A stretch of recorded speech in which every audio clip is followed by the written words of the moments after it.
Hey everybody, PC Outcast here, back with more Everlasting Summer, and hopefully wrapping up the Alisa route, the good route anyway. Soon we were sitting on a fallen tree and warming our hands by the fire. Look how awkwardly Semyon is sitting, and he's got, like, girls' shoes. Only now did I finally realize that I had finally gotten out of that damned camp. I'd found no answers. On the contrary, everything had become even more tangled as, I guess, I am to spend the rest of my life in this reality. If I don't take into consideration all the sci-fi stuff, it's clear that I'm somewhere in the south at the end of the 80s. How, and more importantly, why I was brought here is not so important now, as I have to somehow adapt. And I ought to begin with the girl sitting by my side. So what will we do when we reach the district center? Call our parents. What else? Alisa smiled slightly. She had someone to call. And then? And then it's all over. Meaning? Well, we'll leave for our homes. I wasn't really surprised by this answer. I just hadn't thought about what would happen after the term ended. And that's it? What else is there? I don't know. After all that happened? But nothing happened at all. She told me merrily. What do you mean nothing happened? You'll have a chance to find Lena. I was surprised, but Alisa said it absolutely kindly. As if I need Lena. I wouldn't be so sure. And I am sure. Let me decide for myself. Yes? When did you start to do such silly things? About... Something remembered my current age. 17 years ago. Well, admirable. But, to be honest, I didn't notice anything like that. What exactly should you have noticed? That you were able to say something without a single doubt. She was absolutely right on this point. What exactly you want to hear? You know what. This game of hints could last forever. If you want to know how I feel towards you, then I'll speak frankly. I don't know myself. That's exactly what I'm talking about. Alisa turned away. What can I do? That's the truth. And what can I do? I don't ask anything of you. Yes, are you sure? Sure. I answered after a while. And what were you doing all 7 days in the camp? What was I doing? You were asking, weren't you? What was I asking for? For what reason? Can't you talk in a way that people can understand? The mind readers are on vacation.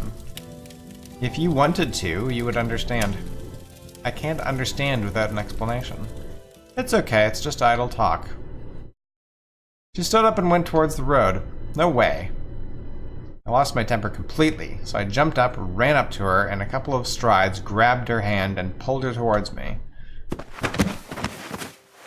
But I'd miscalculated the amount of strength I should use, and we fell to the ground with Alisa laying beneath me.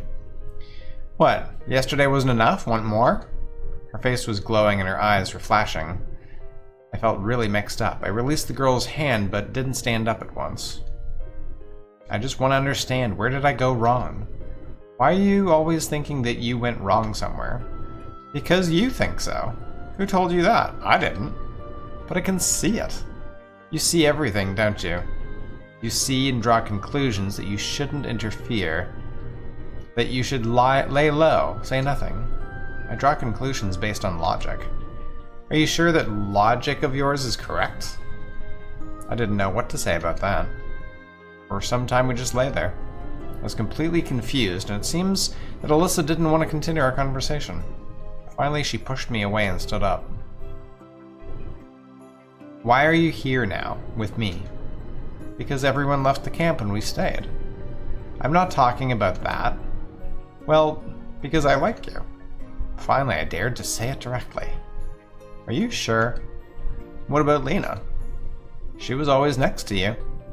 Maybe she's too much work. What about me? I'm very simple. Just snap your fingers and I'm in your bed. I wouldn't say it was that simple with her. Don't put words in my mouth. You say nothing, so there's plenty of room there. But you think for a dozen others. Well, she was absolutely right on that point. I didn't think anything like that. So, do I have to do I have to just simply believe all of this? You don't have to believe, I'm not forcing you. But it's the truth, so I'm not going to make anything up. Words should be proven with actions. What action is she expecting from me? Well, we could do it again, I said with a stupid smile. I had no idea how I even dared to think of joking in such a situation, especially a joke like that. Sure, come on. Alisa said in a calm voice, walked to the fire and started to undress. I jumped up, ran to her and grabbed her arm. What are you doing? Wait, I didn't mean that. Well, what's the big deal? Don't you need me just for that? Of course not, you got me all wrong. How should I get you then? She pulled her arm free and started crying. I lay down beside her, hugged her, and started patting her head. Everything's alright, calm down. Leave me alone. She said through the tears, but didn't try to free herself. You see, I had a hard life before this camp. I just haven't got used to this. I don't know how to act in situations like this. I've been alone for a long time, no friends, no loved ones. I've just forgotten how to feel and how to love. Hard for me. So much easier not to get mixed up in those matters. Finally, it became just normal not to. And here we are, something I never could have imagined. It doesn't mean that I'm an egotistical bastard, although I guess it seems that maybe I am. I just can't do that right away. Alisa didn't reply and continued crying. But I know one thing for sure, there's nothing between me and Lena. She's a friend, nothing more. I never looked at her that way. And I need you, not only for what you think I want. I just don't know how to tell you the things you want to hear. They'd carry obligations. You see, I'm in the kind of situation now where I even don't know what will happen to me in the next hour, and here... Alisa seemed to not be listening to me at all, or my excuses just didn't reach her. Well, I should be proud of myself. I made a girl cry. And which girl? Alisa, who at first glance seemed to be a complete stranger to any romantic feelings. You know, I can't make this decision for both of us. I can only say for myself that I'm ready to be with you, to support you, to protect you. But you, why do you need me? I have nothing in my soul. I don't know what I want from this life. Besides, I'm here now, but tomorrow I might be gone. Alisa stopped crying for a moment. Don't you understand that I already made that decision a long time ago? Then, she looked at me with teary eyes. I might have seen happiness in them for a moment. Alisa embraced me and tenderly kissed me. It was the best kiss of my entire life. No, it wasn't as passionate as the one last night, but there was so much tenderness, trust, and love that I just dissolved in her lips, in her arms. I forgot about everything, about the camp, about my past, and the doubts which were tormenting me a moment before.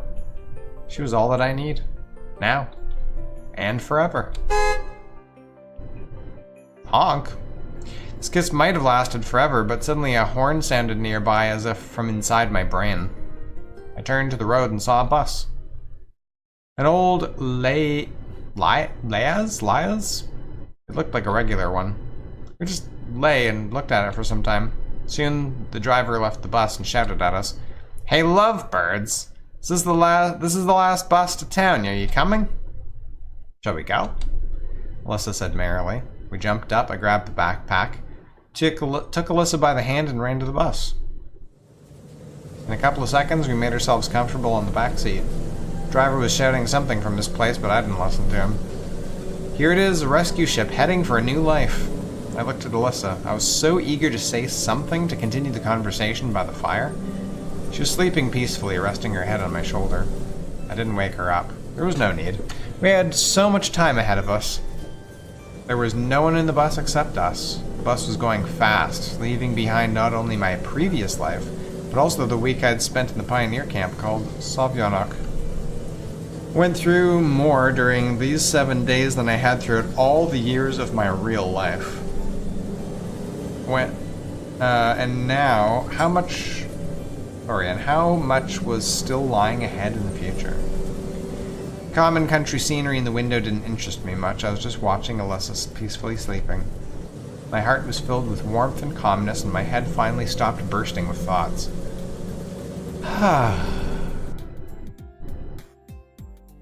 But happiness is a fragile matter. Many things can destroy it. Time, for example. The longer your happiness lasts, the more common it becomes. Emotions dull. New problems and worries appear. I felt good, but the accumulated exhaustion didn't let me enjoy the moment. I fell asleep. Uh-oh, and then he woke up in his thing. No. Don't wake up in your apartment without Alisa, that would suck.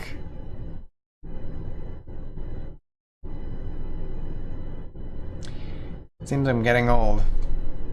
The day was over, and the hangover should have been long gone, but I still felt dizzy and sick. Despite how hard I tried, I was unable to open my eyes. I just rolled over. Wonder what awaits me in the district center. How am I to live? Maybe it's not all that bad. Well, sure, I don't know where to begin, but on the other hand, this world doesn't seem hostile. I know a lot of things here. Everyone speaks Russian. So maybe nothing bad's going to happen? Suddenly, I felt very sick. Damn it, I thought it was all gone by yesterday evening. I managed to reach the toilet, moving instinctively. After some time, when my dirty business was done, I returned to the room. And then I realized I'm back in my old flat. However, it's not so old. Seems that nothing had changed during the week of my absence. The dust layers haven't even grown thicker. The keyboard position, monitor incline, and the stain from a cup of tea on the table stung my eyes. Theoretically, a man in my condition shouldn't notice such details. But the entire room drew my attention to the most minor of details, as if it was twinkling with different colors.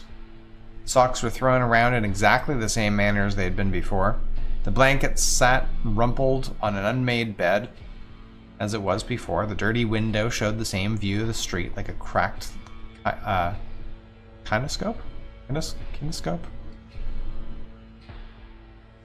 In vain, I tried to become terrified or at least scared. Maybe it's shock effect, post-traumatic stress disorder or something like that. After all, several hours ago, I wasn't even thinking of returning to the real world. The pioneer camp, the girls, Alisa, the mythical district center where I would have arrived if I hadn't woken up in my flat, all that had started to seem real to me. Maybe my fantastic vacation in Sovyanok was just a dream. My feet started to rack up circles around the room.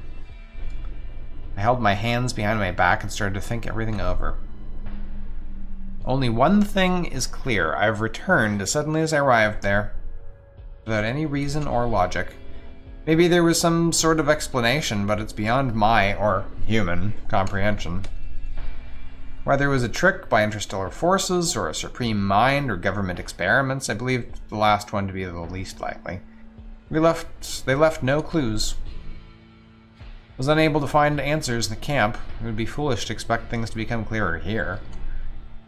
It's like searching for evidence in a house that's been burned to ashes. Even if a crime was committed, all the evidence was destroyed by the fire. Maybe if I had the skills and equipment of a criminologist, I could find something, but the memories of the week spent in the camp are all I've got. It wasn't a dream, I know it for sure. My hangover was absolutely real. My feelings and emotions were genuine. Not just the stuff of dreams. Therefore, I've been there. I spent a week in the Sovyanok Pioneer Camp with the camp leader and the pioneers. With Alisa. Memories of her made me sigh. Would have been great to leave with her. Wait a minute. What's wrong with me? Should be glad I returned home to the real world. Or shouldn't I? For now, I just couldn't evaluate the situation reasonably. Couldn't understand whether I wanted to stay there or to enjoy my long-awaited return. I noticed a 5-ruble coin on the table. I took it and began to toss it up without any purpose, counting the number of heads and tails. A long time ago, maybe even in school, I heard that in an infinite number of coin tosses, the possibilities are not equal to 50% each. Maybe it's because a coin doesn't have a perfect shape and weight, or because of some other reason. However, after some time, I counted 70 heads and 71 tails.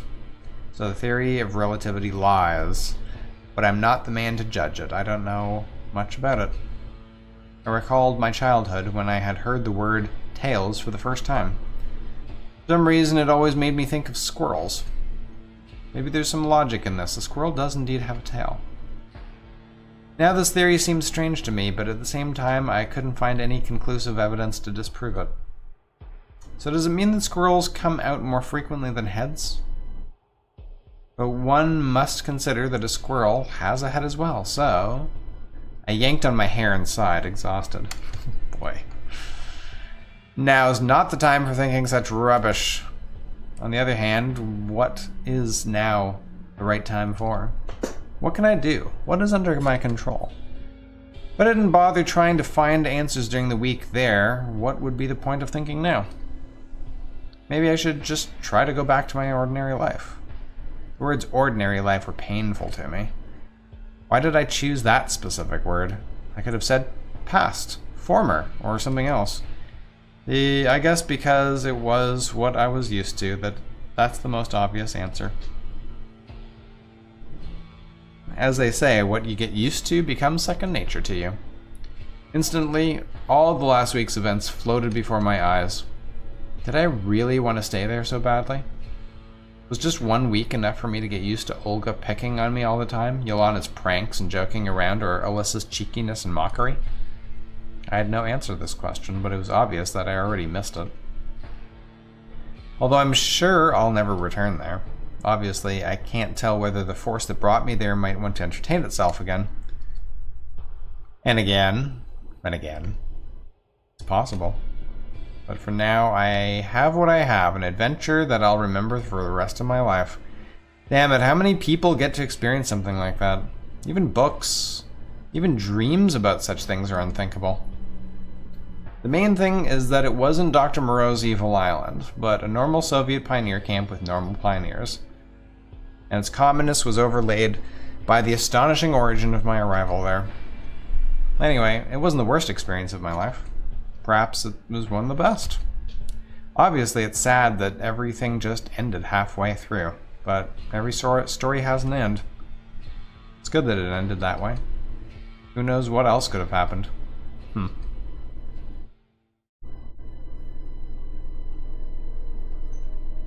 Really? Time passed. The events that took place in the camp now seemed more like a fascinating novel I once read. No, I haven't forgotten them. I could recall them in the finest detail. I remember how as a child I used to lie under a blanket with a flashlight and read a fascinating book about spaceflight until dawn. Sometimes I was unable to go to school. My parents always used to scold me for that, but with every night approaching, I would carefully turn every page, trying to absorb every minor detail of the story. I had similar feelings about that pioneer camp. Reality, if I can consider it such, now seemed more like a book. I didn't think it was bad at all. In the end, the main thing is to remember, and it is not important whether these memories take the form of a slideshow, photos, video, or audio. Now each bus made me feel both fear and hope.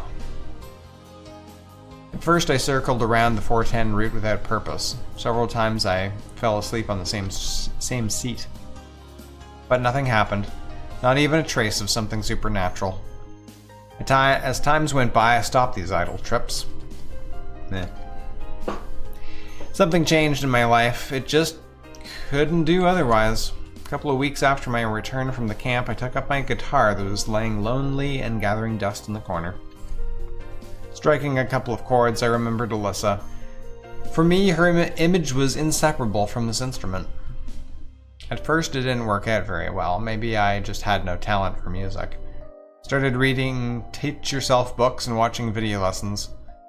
On the other hand, all the effort wasn't a burden anymore. I just played the chords and polished my skill. And as with any kind of activity, including music, practice makes perfect. About half a year later, I realized that I'd achieved some results. At least I could now smoothly play parts of my favorite songs. Satisfied with my progress, I put a couple of advertisements on music forums intending to form my own band. Still had no idea what kind of music I wanted to play. My tastes varied from something really heavy to anime soundtracks. At first, it seemed impossible for me. I would have to communicate with strangers, and what if we're just too different? Anyway, how do I explain to others what music I want to make? But it all worked out much easier. Potential candidates turned out to be not so frightening, and our tastes were mostly the same. After all, we shared the same goals, so issues stemming from a lack of understanding could be resolved. And soon we had a band. Suddenly I discovered my talent as a composer. Having spent entire days and nights on the note editor and sequencers, I started composing okay-ish things. At least in the opinions of the other band members and pals I've showed my songs to. Quite soon we gave our first concert. A D-list club, not significantly more spacious than my bedroom. 3.5 viewers who weren't exactly sober. I was hellishly anxious, and the sound equipment was constantly malfunctioning, but all of that didn't bother me because I was happy. Since this was just the first step to success. However, it was a long time before we were invited again. With great difficulty, we managed to record 3 tracks and publish them on the internet. Reviews were far from ecstatic, but it didn't bother me much. It was just a beginning. Maybe some considered our music just a leisure activity or a brief fixation, but for me, it was serious. After all, it was me who founded the band, and all the music was mine as well. I felt a personal responsibility for the fate of my creation.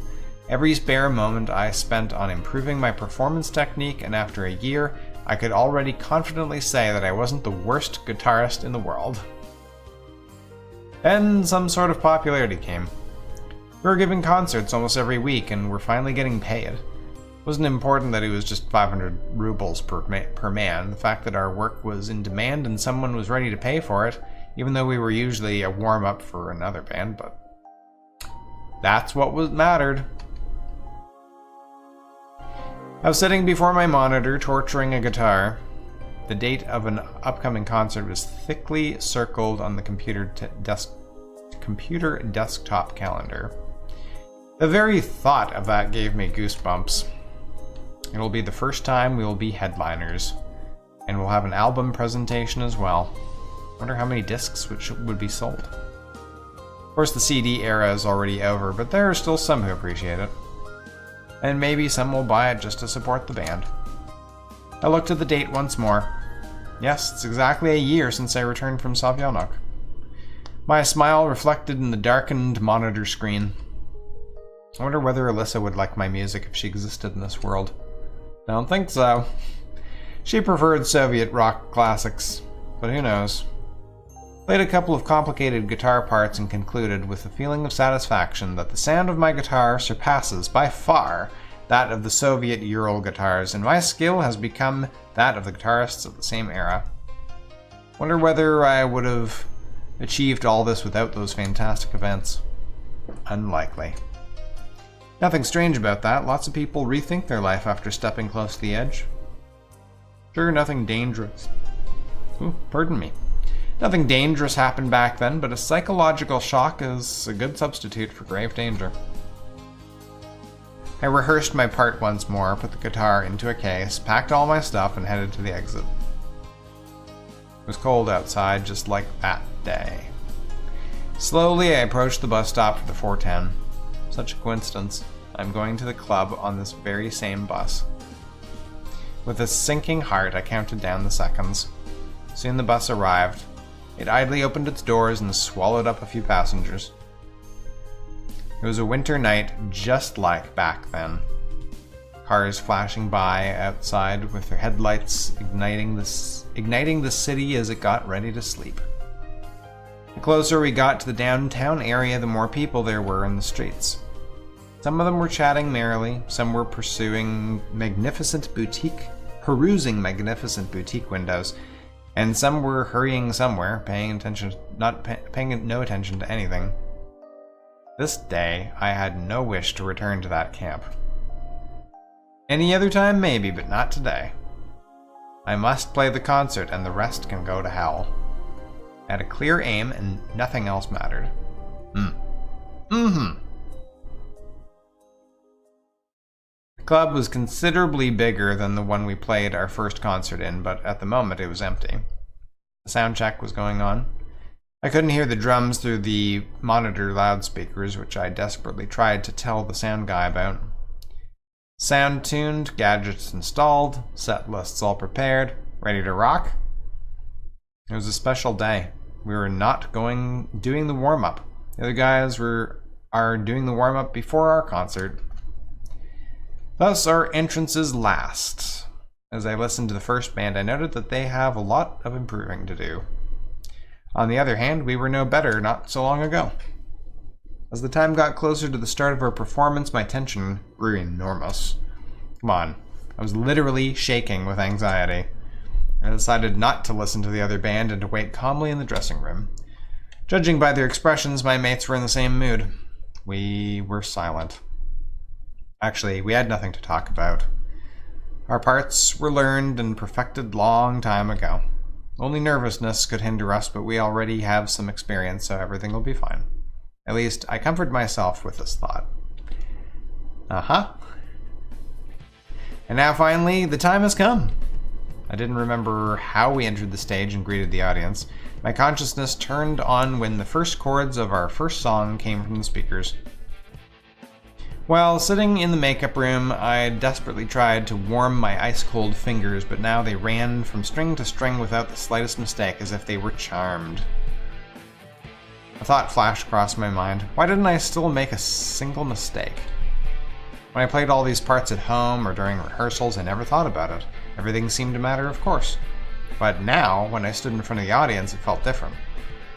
Somewhere deep in my mind, there was a thought that soon my finger would slip, and thank goodness the thinking didn't interfere with my playing. Our performance was nearing the end, and now it was time for the difficult solo I'd been learning for so long. By that point, my nervousness had vanished, and I played through it perfectly, even better than during the rehearsals. Woo! Yeah! Well done! Finally, our performance was over, and the concert hall burst with applause. I smiled, awkwardly, at least I thought so, and bowed several times to the rest of the band. They shouted encore to us. Even without them shouting, I would have been glad to play something else, but we'd run out of songs as we were just a newly formed band. Uh-oh. Sorry, guys. Euphoria prevailed in the dressing room as we congratulated and hugged each other. Sounds of opening champagne bottles echoed in the halls. All our discs had been sold, which made me even happier. Finally, I managed to become something, too. It's impossible to predict the future of our band or of the whole affair with music.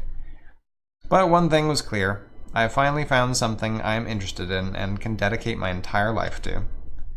As well as that, I can see that it may be able to make people other than me happy too. I was probably now the happiest man on the earth. At least it was surely the best moment of my life. The club is empty, instruments are packed, and I'm waiting for the others so we can go home. Hey! I turned around and saw a girl standing nearby. Her tone wasn't too polite, but it wasn't hostile either. I liked your performance. Thanks. The darkness of the club prevented me from clearly seeing her face, but I was sure that it was extremely familiar to me. And you? I stepped forward. Exactly. It was Alisa. I froze on the spot, unable to speak. What about me? Nothing. I just thought I'd seen you somewhere. I decided not to jump at her with questions about a pioneer camp. After all, it's possible that this girl merely looks like her, or something like that. Anyway, it was obvious that she was seeing me for the first time, or at least was pretending to. Well, generally it's true. She peered.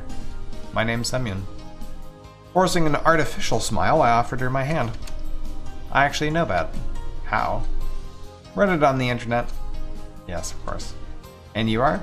Alisa. She replied, somewhat confusedly. So I was right. But how right was I? Listen, did you ever go to a pioneer camp as a child? No. Why are you asking? Just seemed that I'd met you there.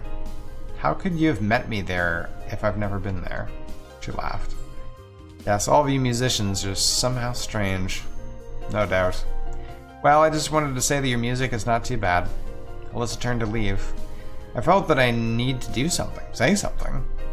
Will you come to our next concert? When? To be honest, I had no idea. Soon? Yes, maybe. Send me a message. Yeah, sure. We shared our contact details with each other. And I'll see you again, probably. She waved her hand and went out. Obviously, I have no idea if she was the very same Alisa I met in the camp. Any number of theories were nullified by an absolute absence of facts. But at that moment, it was the last thing that concerned me, as I was filled with emotions both from the concert and meeting Alisa. After all, nothing's preventing me from calling her, and then we'll see. I smiled, shouldered my guitar, and started walking to the 410 bus stop with my mates.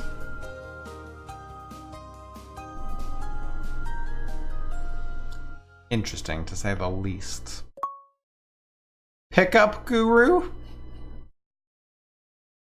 Every story has its beginning and its end.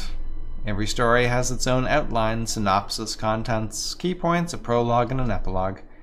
And there is no book which, if you read it again, would not reveal new details you didn't notice before. Every story has its beginning and its end. Almost every. This story has no end. Thanks very much for joining me for this trip down Alisa Lane. So next time we will be shooting for her bad end and see how that goes. See you then.